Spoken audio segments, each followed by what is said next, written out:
guys! Welcome dito sa aking channel, Kapalaran 888, Air Signs, Gemini, Libra, and Aquarius. Air Signs, Gemini, Libra, and Aquarius. Air Signs, Gemini, Libra, and Aquarius. Wow! Ano bang energy? Okay, community and privileged lady.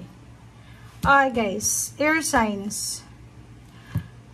39, 9, 10, 11, 12, 1 plus 2, 3 occasions. So, nakikita natin dito na posibleng ikaw ay maimbitahan sa isang okasyon ng isang mayaman na individual, pwedeng politiko, mayaman na tao, mataas yung posisyon sa paaralan, mataas yung posisyon sa munisipyo, sa gobyerno, sa opisina, sa trabaho, matanda, medyo matured, or kung ano man na klaseng individual ito. So, kasi 3 din to 9, 10, 11, 12, 12, 3. 1 plus 2 is 3. 3 din siya. 1 plus 2, 12, 12, di ba? So, kung ikaw ay may imbitahan ngayon sa isang okasyon, masaya ito. Masaya. And nakikita ko sa'yo dito na siguro mag-aalangan ka, mag-autobili ka kasi hindi mo alam kung bagay ba ikaw dyan sa okasyon na yan kasi mayaman yan eh, di ba? Medyo mataas yung posisyon, medyo maganda yung estado niya sa buhay. So, sinasabi ng Barasser dito na masaya yung okasyon na yan. So, yun, kung imbitado ka, go, okay? Ang galing. So, nakikita natin dito sa isang okasyon na yan, magkakasunod siya, oh. Communicate clearly. Sinasabi ng barahan na posibleng makatagpo ka dyan ng mga taong pwedeng makatulong sa'yo, sa iyong abundance. Nako. So, air signs, Gemini, Libra, and Aquarius, pwedeng ikaw ay imbitado sa isang meeting, sa isang conference. And, etong pagtitipon na to, etong dadaluhan mo na to, or kung ano man yan, pagtitipon, ay posibleng makatulong sa'yo. Saan? Saan makatulong? Sa abundance. So, like for example, makakakuha ka ng kaibigan, pwede kang makatagpo ng isang doktor kung may mga health problems ka, or pwedeng meron ditong, basta, pwedeng attorney, doctor, engineer, yung mga taong yan, politiko, or ganito ganyan. So, isang okasyon siya, na dun mo makakasalamuha yung mga taong pwedeng magdala sa'yo ng abundance and prosperity.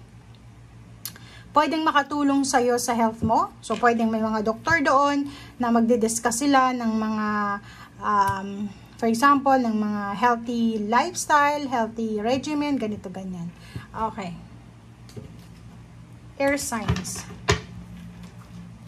If may sakit ka, habang nanonood ka, masama ang pakiramdam mo, or pwedeng may sipon, ubo, or ano pa man, nakikita natin dito na may mga tao sa paligid mo na siguro hindi nila maintindihan yung nararamdaman mo. Parang sinasabi nila na umaarte ka lang, nagjo-joke-joke ka lang. Communicate clearly kasi parang hindi nila maintindihan yung nararamdaman mo. Sabihin mo sa kanila yung sakit na nararamdaman mo, 'di ba? Okay, Queen of Wands, 6 of Cups, 5 of Swords. Ooh.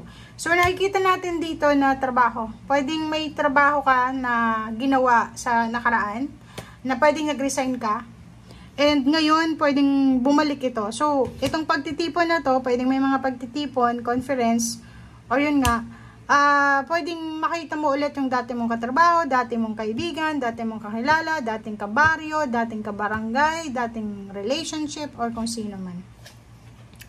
Ace of Wands. Okay?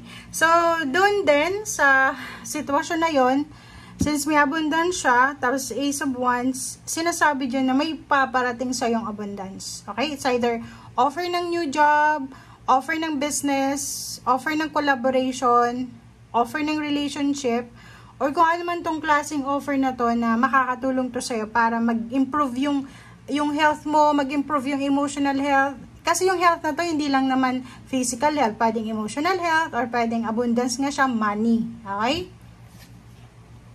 O, diba? So, ang daming good news, maraming magandang balita. Maraming good news, maraming magandang balita ang darating sa'yo na pwedeng makatulong sa'yo. Especially sa pera, especially sa relationship. So, marami kang malalaman ngayon. Revelation of truth, or pwedeng yung mga mahirap na communication ay posibleng maging maayos sa ngayon. O, 5 of Cups, naghihintay ka So, message to. So, ibig sabihin, kung may hinihintay kang message, email, chat, pwedeng call, confirmation, sinasabi ng baraha dito na posibleng parating siya. Okay? The Tower, naku, sinasabi ng baraha dito na ano man itong makuha mo na sagot ngayon or pwedeng makuha mo na balita, it's either may mabalitaan ka na kakilala mo na bumagsak yung negosyo, nagkahiwalay yung magkarelasyon, hindi nag-work yung pagpunta niya ng ibang bansa, or hindi naging maayos yung situation niya, parang gano'n. Pero, meron din na good news kasi pwedeng may malaman kang balita tungkol sa relationship na growing stronger, and pwedeng may mabalitaan kang na-promote sa trabaho, tumaas yung posisyon sa trabaho, tumaas yung sweldo, or ganito ganyan. Okay? Sinasabi ng baraha sa'yo dito na mag-iingat yung mga may asawa, mag-iingat din yung may mga relationship kasi maraming mga temptation dito. Temptation, yung Knight of Pentacles kasi ito, temptation siya. Temptation siya dito sa barahang to, hindi sa overall ha. Yung Knight of Pentacles, it's either in a relationship ka, with loved ones ka na, and isang individual ang pwedeng pumasok sa buhay mo na offeran ka niya ng financial. Or parang, yung ex mo siya, 'di ba?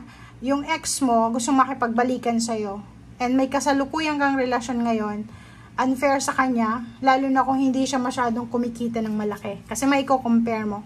King of Cups, sinasabi ng baraha dito na kailangan mong kalma.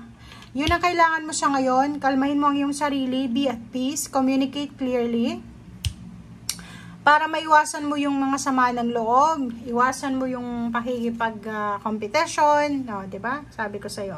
Iwasan mo to iwasan mo yung sama ng loob, iwasan mo yung pakikipag-diskusyon, iwasan mo yung away, iwasan mo yung chismis, iwasan mo yung mga bagay-bagay na pwedeng makasira sa iyong emosyon, sa iyong mental, emotional, psychological, physical. Kasi alam mo yung mga nangyayari sa ngayon, mabilis maka-trigger ng stress yan. So, the Hermit sinasabi na bago tayo magbitiw ng salita, bago tayo gumawa ng action, pag-isipan natin mabuti, reflect, meditate, contemplate, pray.